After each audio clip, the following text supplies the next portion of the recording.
El denominado cartel de la contratación en Bogotá revivió escándalos que no se veían hacía más de 20 años. Hoy, la contratación pública se ha convertido en la primera página de todos los medios de comunicación a nivel nacional. Acompáñenos en este informe especial para conocer cómo el mismo partido, el alcalde Samuel Moreno, le hizo un juicio político y moral frente a las irregularidades que se presentaron en la contratación pública de la capital del país.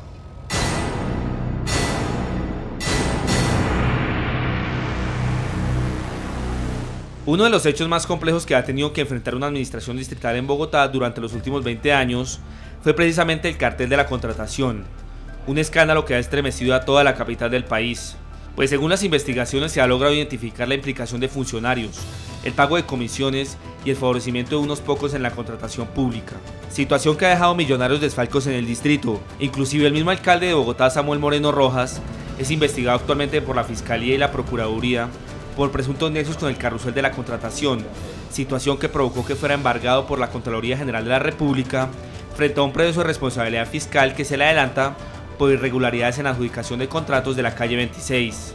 Irregularidades que según algunos concejales se tejían desde administraciones pasadas, pero que nunca se habían revelado. Frente a esta serie de anomalías que se venían presentando en la administración distrital, el ex candidato presidencial Gustavo Petro, el senador Luis Carlos Avellaneda y el concejal Carlos Vicente de Rux, militantes del mismo partido del mandatario distrital, conforman una comisión de seguimiento a la contratación en la capital del país, en donde logran identificar bajo investigaciones previas, por medio de conversaciones reveladas por medios de comunicación, un escalafón de contratistas que son los encargados de manejar más del 85% de la contratación pública en Bogotá.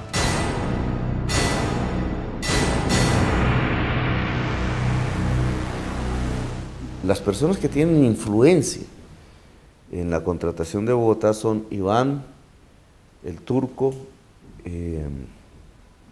Julio y Emilio.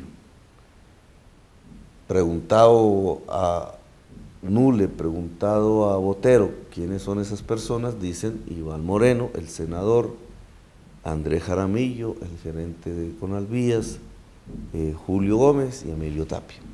Constatamos altísimos niveles de concentración de la contratación en pocas firmas en cada uno de los sectores. La concentración contractual no es per se una plena prueba de corrupción, pero sí es un indicio fuerte de corrupción. Conociendo esto, Julio Gómez, Emilio Tapia, Conalvías y el Grupo Nule realizaban acuerdos entre sí centralizados en la contratación pública bajo figuras estratégicas para poder quedarse con los contratos sin acogerse a una licitación pública como lo indica la ley.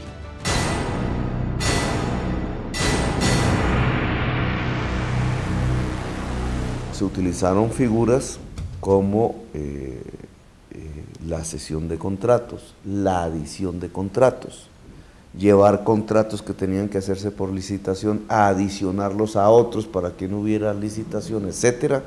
Pudimos constatar un avance muy grande en esta administración de las las modalidades de contratación directa. Informe que demuestra la evidente concentración de contratos y el uso de fórmulas legales excepcionales para eludir la licitación pública. Anomalías que no representan un delito, pues el cinismo no está tipificado como tal. Pero finalmente el pago de comisiones y sobornos para poder concentrar la contratación, pues obviamente eso sí es un delito. Lo que tenemos de evidencias son las conversaciones porque hablan de comisiones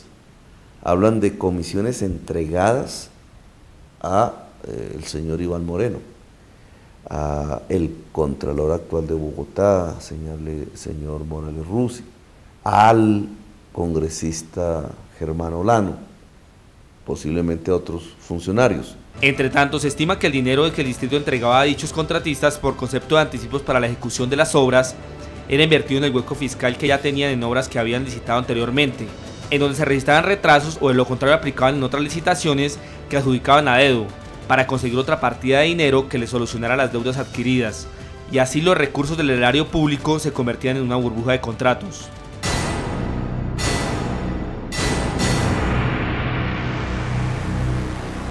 Ninguna de las empresas contratistas, ninguna, no solamente la calle 26, sino el tramo de la 10ª, había cumplido con la legalización de anticipos. Y presentaban todas demoras. El concejal Carlos Vicente de Rux asegura que existen redes de sociedades articuladas coordinadas por Emilio Tapia.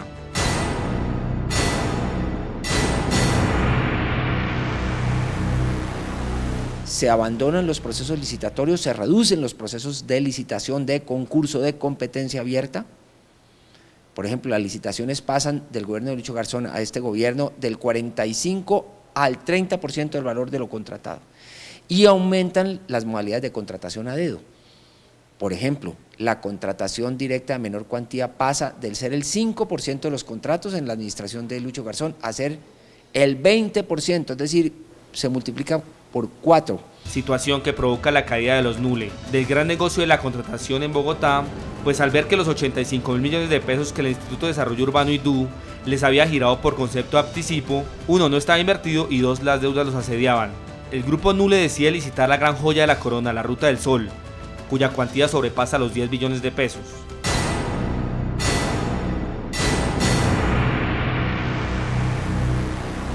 Tenemos datos extraños de esa licitación. Por ejemplo, que la firma Odebrecht brasileña, que aspiraba a entrar y lo logró a ese contrato, tenía como lobista al hijo del presidente Uribe, Tomás Uribe. Eso nos dicen los NULE. Que los NULE, y por eso estaban hablando con ellos, iban a entrar a ese contrato. ¿Por qué los NULE querían entrar a ese contrato? Porque de ahí iba a sacar la plata para pagar los huecos, generando otro hueco. Y que los competidores los sacaron. ¿Y cuál fue el mecanismo para sacarlos? Pues su propia falencia en la calle 26.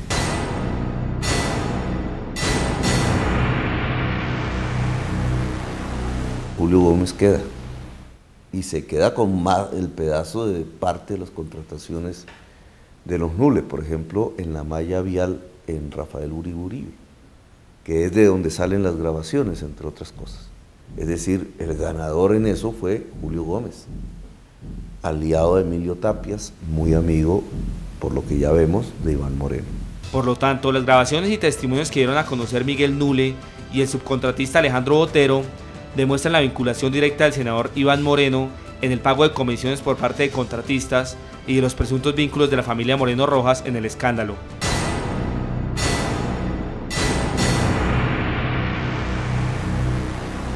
Que en voz de NULE y Germán Olano se le pagaban comisiones a los Moreno Rojas. Pues el excongresista asegura el Polo Democrático defiende al alcalde por implicaciones directas que tienen con el cartel de la contratación en el Distrito Capital.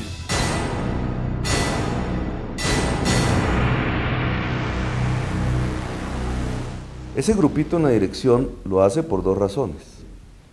No es toda, la tercera parte de esa dirección se sale del polo por esas determinaciones. Pero las 2 terceras partes que quedan son 2 grupos. Uno, ligado por contratos a la administración. Es decir, no pueden hacer crítica porque viven de la familia Moreno Rojas.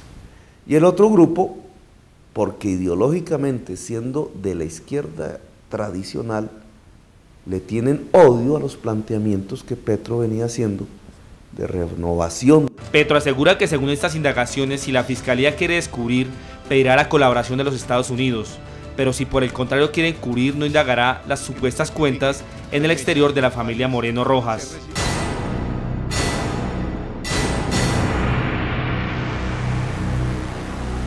Si la Fiscalía pide una colaboración con Estados Unidos para determinar transacciones financieras que se están moviendo en el exterior, en el estado de la Florida, ubicando el destino de las comisiones, la Fiscalía quiere descubrir. Pero si la Fiscalía no se ha movido a buscar esas transacciones, la Fiscalía quiere encubrirlo. Adicionalmente, se habla de una vinculación directa por parte del Contralor Distrital de Bogotá, Miguel Ángel Morales Rusi, según las declaraciones de los NULE, en donde el Contralor recibía adendas por el 2% y el hermano del alcalde recibía el 6% de los contratos celebrados en Bogotá con respecto a la malla vial.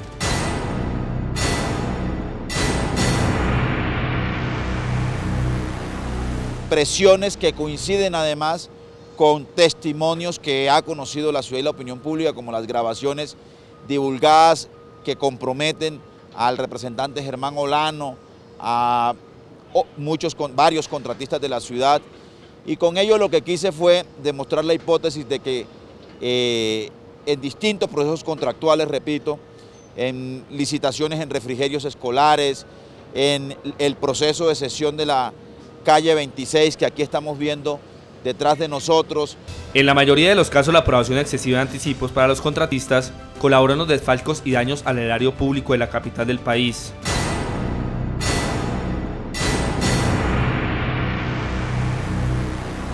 Esos contratistas fueron beneficiados con una serie de gabelas inquietantes.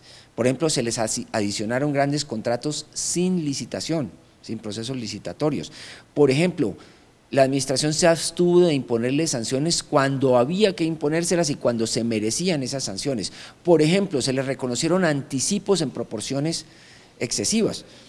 En la contratación hay digamos, valores acostumbrados, o mejor, proporciones acostumbradas de anticipos. Se toma un porcentaje del valor total del contrato y se entrega como anticipo, pero esta administración se excedió en esa proporción para beneficiar a esos contratistas a los que yo he hecho referencias. Todos los retrasos que giraron alrededor del mal uso del anticipo correspondieron con actuaciones por lo menos dudosas del señor Contralor de Bogotá. Dije además que el señor Contralor recibió en su despacho visitas del señor Miguel Nule, del señor Álvaro Dávila, del señor Julio Gómez, precisamente en los momentos más críticos de los retrasos de las obras de la 26 y precisamente en los momentos más críticos de cesión de la contratación que le ha significado a la ciudad ni más ni menos que un sobrecosto en estas obras de casi $500 millones de pesos. Además, se habla de una relación directa entre concejales y funcionarios públicos que sabían de la existencia de estos carteles y que nunca denunciaron.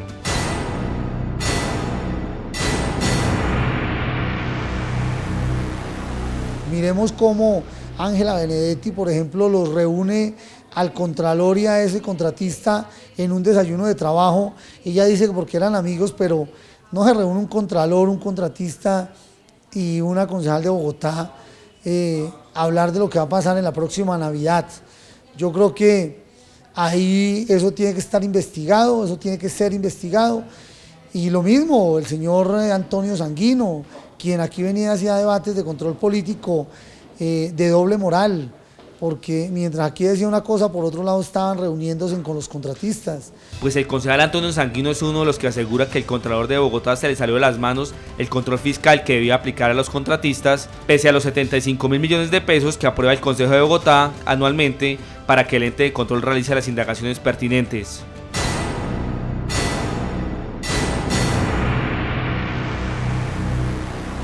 Deja mucho que desear de la actuación del Contralor de Bogotá, que debe dar además muestras de pulcritud, de transparencia, de austeridad en el manejo del gasto que la ciudad y que el Consejo de Bogotá le aprueba a la Contraloría de Bogotá, que más o menos ascienden a 75.000 millones de pesos anuales. En nuestro segundo bloque de este informe especial, ustedes podrán ver cómo se hicieron al parecer pago de comisiones para favorecer la entrega de contratos en la construcción del Transmilenio por la calle 26.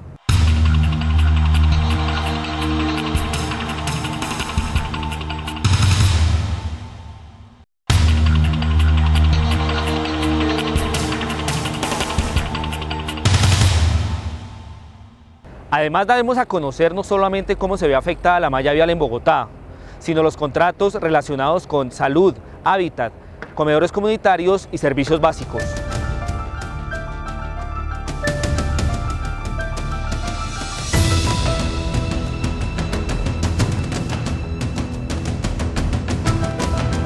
Situación que dio lugar a procesos de responsabilidad fiscal que la Contraloría Distrital de Bogotá no adelantó y por consiguiente no cumplió, según la Auditoría General de la República.